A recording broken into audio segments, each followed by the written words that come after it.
Shalom umat Allah yang dikasihi Tuhan.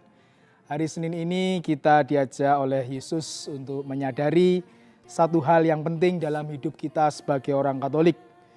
Bahwa tak mungkin tidak akan ada penyesatan. Tetapi celakalah orang yang menyebabkannya. Apakah yang dimaksud dengan penyesatan? Dalam hal ini, dalam bacaan Injil Lukas bab 17 ayat 1-6, penyesatan diartikan sebagai orang yang tidak menegur saudaranya jika saudaranya berbuat dosa.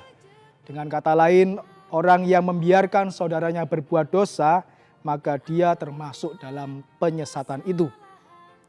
Dan juga orang yang tidak mau mengampuni saudaranya yang menyesal setelah berbuat dosa, dia juga adalah orang yang menyesatkan. Karena itu dalam ayat 3 dikatakan, jagalah dirimu, jika saudaramu berbuat dosa, tegurlah dia. Maka ketika kita menyadari bahwa saudara kita berbuat dosa, kita sebagai orang Katolik wajib untuk menegurnya. Jangan sampai kita membiarkan supaya kita dipandang baik, dipandang cool, tetapi sebenarnya kita menyesatkan dia.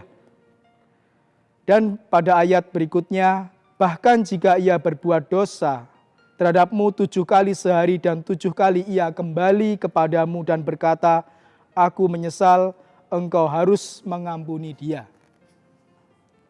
Kita diundang untuk mau mengampuni orang yang banyak berbuat dosa kepada kita, namun juga akhirnya menyesal dan mohon ampun kepada kita.